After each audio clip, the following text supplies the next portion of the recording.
Nem meus pais, nem um parente e nem minha melhor amiga veio ao meu casamento. Todos foram à festa de noivado da minha irmã. Mas enquanto cortávamos o bolo, meu celular acendeu com uma mensagem da minha mãe. Precisamos conversar. É urgente. Logo depois, 42 chamadas não atendidas. Meu nome é Madison, tenho 29 anos, e o que deveria ter sido o dia mais feliz da minha vida se transformou numa das experiências mais dolorosas que já vivi. Sempre sonhei com meu casamento.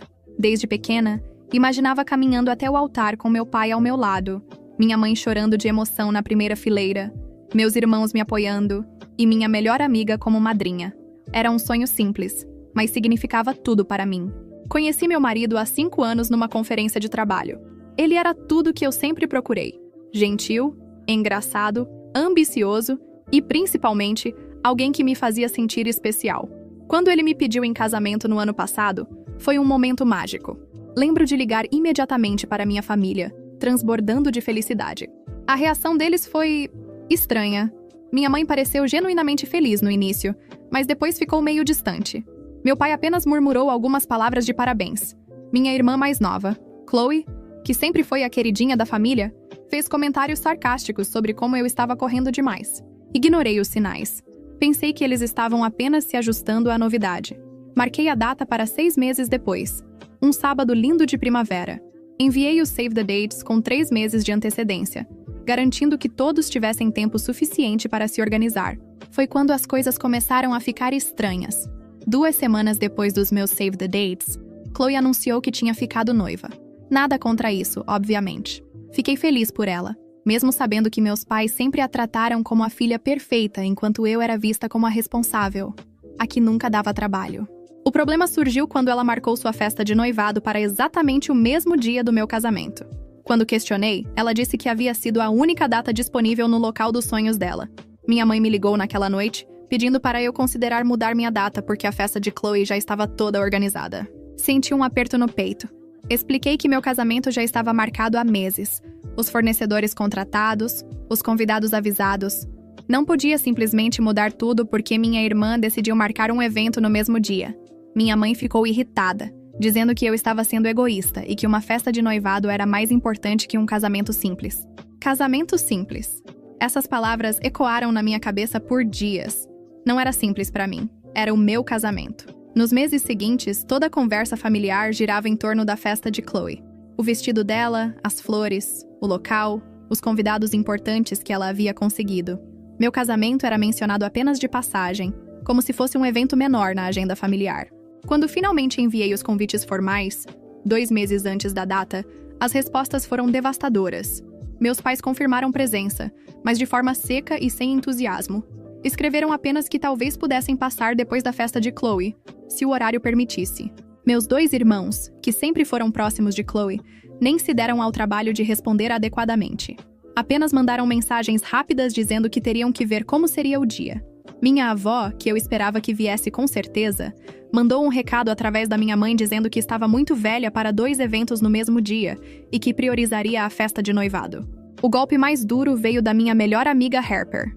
Éramos amigas há mais de 15 anos, desde o ensino médio. Ela era minha madrinha, tinha participado de todos os preparativos, me ajudado a escolher o vestido, organizou meu chá de panela. 3 dias antes do casamento, ela me ligou chorando, dizendo que não poderia ir. A desculpa dela foi elaborada. Um problema de última hora com o trabalho, uma emergência familiar, um conflito que havia surgido. Mas no fundo do meu coração, eu sabia que não era verdade. Harper sempre foi fascinada por eventos sociais importantes, e a festa de Chloe havia se tornado o evento do ano na nossa cidade. Chloe havia conseguido um local incrível, contratado uma banda famosa, convidado pessoas influentes. Virou assunto nas redes sociais locais. Todo mundo falava sobre como seria glamurosa. Enquanto isso, meu casamento estava sendo tratado como um evento menor, quase um inconveniente.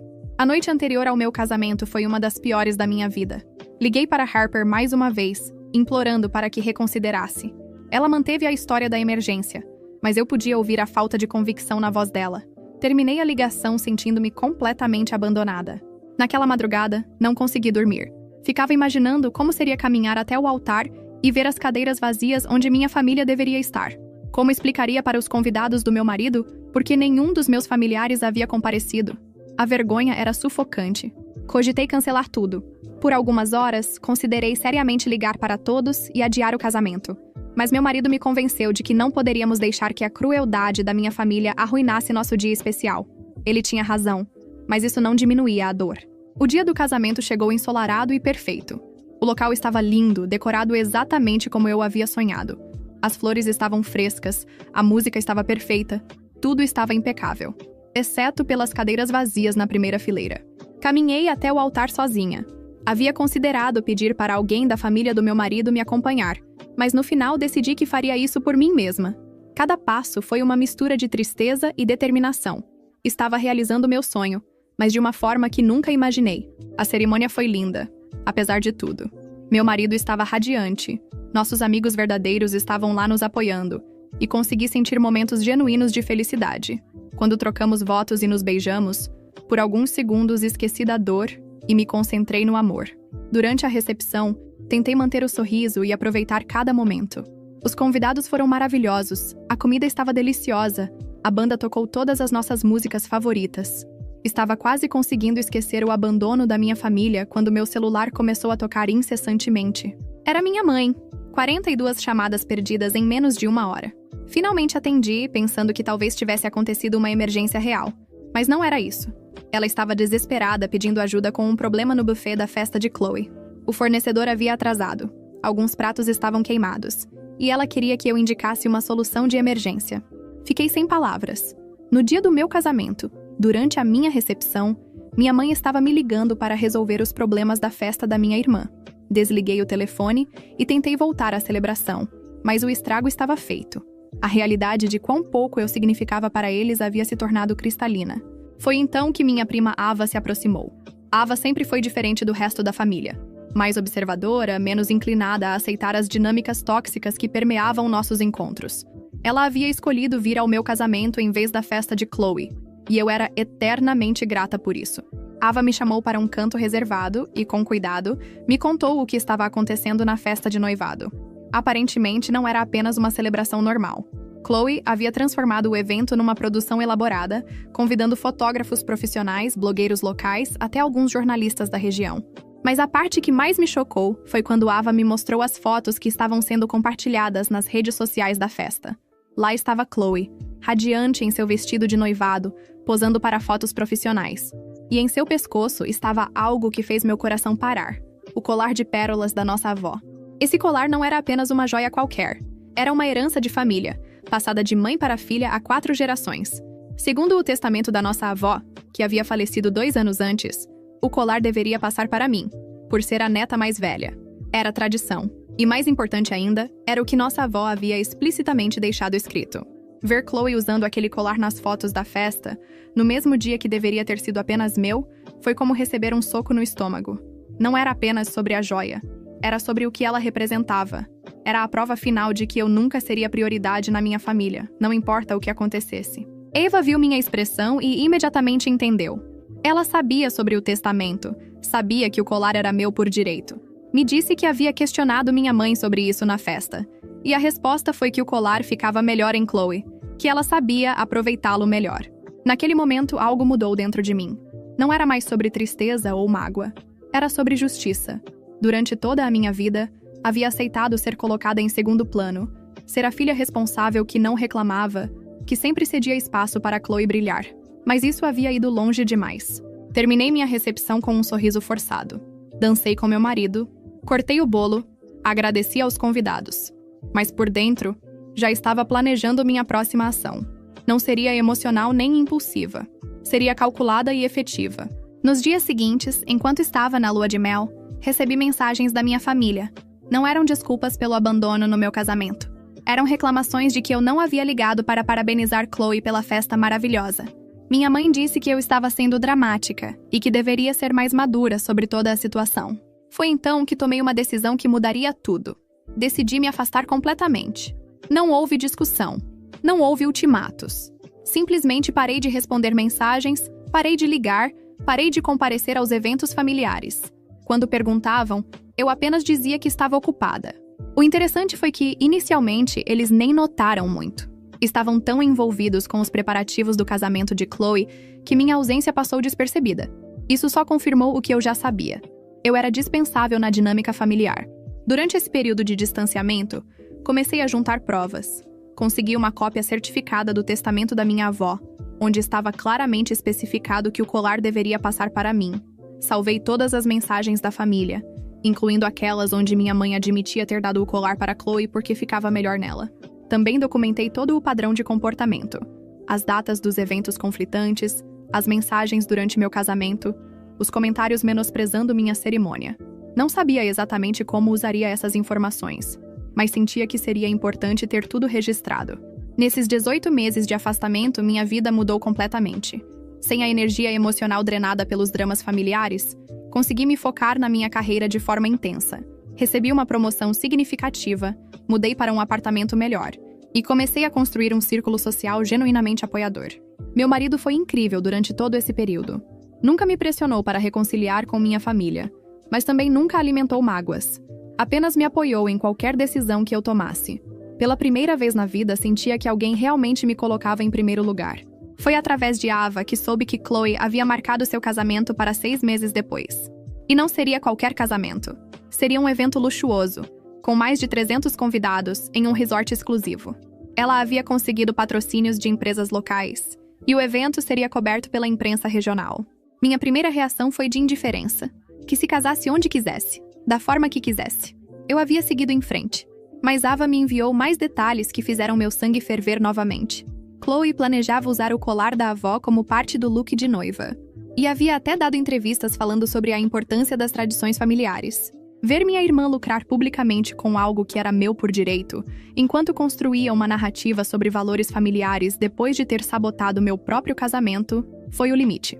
Decidi que chegara a hora de agir. Procurei um advogado especializado em direito sucessório e apresentei todo o meu caso. Ele ficou impressionado com a documentação que eu havia reunido e confirmou que eu tinha direitos claros sobre o colar.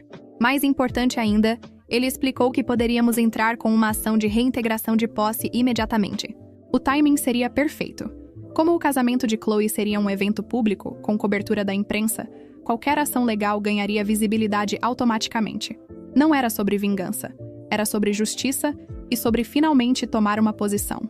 Uma semana antes do casamento de Chloe, instruí meu advogado a protocolar a ação.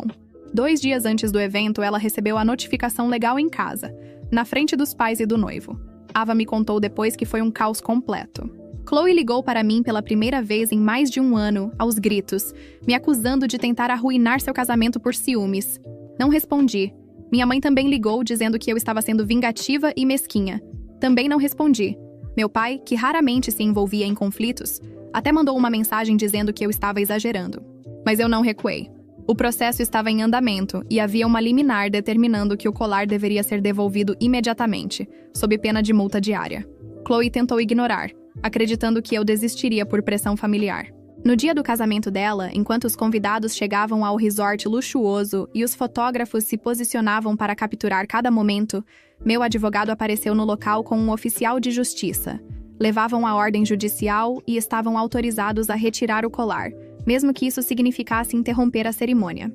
A situação foi exatamente como imaginei que seria: constrangedora, pública e irreversível. Chloe tentou se esconder no quarto da noiva, mas acabou tendo que entregar o colar antes mesmo de caminhar até o altar. Os convidados ficaram confusos, os fotógrafos capturaram tudo, e os jornalistas presentes transformaram o incidente na história principal. O que deveria ter sido a cobertura de um casamento glamuroso se transformou numa reportagem sobre disputas familiares e herança. O título principal no jornal local foi algo como: "Noiva é obrigada a devolver joia herdada ilegalmente no dia do casamento." Mas a parte mais satisfatória foi que, mesmo depois de toda essa humilhação pública, minha família nunca admitiu ter errado. Minha mãe deu entrevistas dizendo que eu havia sido cruel e calculista. Chloe postou nas redes sociais se fazendo de vítima, dizendo que eu havia usado o sistema legal para perseguir uma irmã feliz. Eles construíram uma narrativa onde eu era a vilã da história, a irmã invejosa que não conseguia ver a felicidade da família. Nunca reconheceram que haviam me abandonado no meu próprio casamento, que haviam desrespeitado a vontade da nossa avó, que haviam me tratado como cidadã de segunda classe durante toda a vida. Essa falta de reconhecimento foi paradoxalmente libertadora. confirmou que eu havia tomado a decisão certa de me afastar. Pessoas que não conseguem admitir erros básicos de consideração e respeito não são capazes de relacionamentos saudáveis. Hoje, quase 2 anos depois do meu casamento, posso dizer que sou genuinamente feliz. Meu marido e eu construímos uma vida linda juntos, cercada por pessoas que realmente nos valorizam. Tenho uma carreira que me realiza, amizades verdadeiras e, principalmente, paz interior. O colar da minha avó está guardado no meu cofre, esperando o dia em que eu possa passá-lo para minha própria filha, se eu tiver uma, ou para alguém que realmente mereça carregar essa tradição familiar. Não é sobre a joia em si, mas sobre o que ela representa: respeito, tradição e o valor de lutar pelos seus direitos. Às vezes penso se fui dura demais, se poderia ter resolvido as coisas de forma diferente.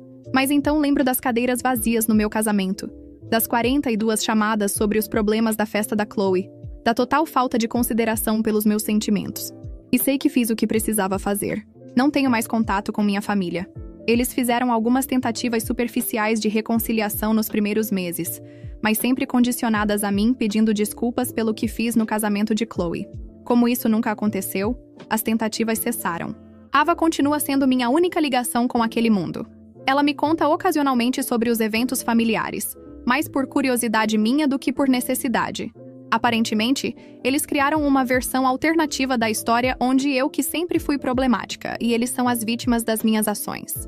A parte mais irônica é que, segundo Ava, eles frequentemente reclamam sobre como a família não é mais a mesma sem mim, como fazem falta as tradições que eu sempre organizava, como a casa fica vazia durante as festas. Mas nunca conectam esses sentimentos com suas próprias ações. Chloe se divorciou 8 meses após o casamento. Aparentemente, toda a pressão e humilhação pública do dia do casamento criaram uma tensão no relacionamento que nunca foi superada. Eles não conseguiram lidar com as consequências da exposição negativa, e o casamento que deveria ter sido perfeito se tornou símbolo de conflito familiar. Não sinto prazer com o divórcio dela. Não sou uma pessoa vindictiva, mas reconheço que há uma certa justiça poética no fato de que um casamento construído sobre a base de desrespeitar o meu não tenha prosperado. Harper, minha ex-melhor amiga, tentou restabelecer contato algumas vezes. Mandou mensagens no meu aniversário, no Natal, tentando agir como se nada tivesse acontecido. Eu respondia educadamente, mas mantinha distância. A confiança, uma vez quebrada dessa forma, é impossível de reconstruir completamente. O mais surpreendente de toda essa experiência foi descobrir o quanto eu era mais forte do que imaginava. Durante toda a vida, me vi como a filha que precisava manter a paz, que deveria ceder para evitar conflitos. Descobrir que podia tomar posições firmes e lutar pelos meus direitos foi revolucionário. Também aprendi sobre a diferença entre família biológica e família escolhida. As pessoas que estiveram ao meu lado durante os momentos mais difíceis, que celebraram minhas vitórias sem inveja, que me apoiaram sem condições, essas são minha verdadeira família. Se eu pudesse voltar no tempo, não mudaria nada. Talvez tivesse sido mais direta sobre meus sentimentos mais cedo, mas a essência das minhas decisões foi correta. Às vezes é necessário cortar laços tóxicos, mesmo quando esses laços são familiares. A decisão de buscar justiça legal pode parecer extrema para alguns, mas foi proporcional ao desrespeito que sofri. Eles tiveram múltiplas oportunidades de fazer a coisa certa voluntariamente. Escolheram não fazer, então foram obrigados a fazer pela lei. O que mais me orgulha não é ter recuperado o colar, mas ter finalmente me colocado em primeiro lugar. Durante décadas, priorizei a harmonia familiar sobre meu próprio bem-estar. Aprender a me valorizar foi a maior vitória de toda essa situação. Hoje, quando olho para trás, vejo aquele casamento não como um dia de abandono, mas como o começo da minha verdadeira independência. Foi o momento em que parei de esperar que outras pessoas me dessem o valor que eu merecia e comecei a exigir esse valor. A vida seguiu e seguiu melhor. Construí algo bonito e sólido com pessoas que realmente me amam e me respeitam. E no final das contas, essa é a melhor vingança possível. Ser genuinamente feliz, apesar de tudo. E você, se estivesse no lugar dela, o que faria diferente? Deixe seu comentário.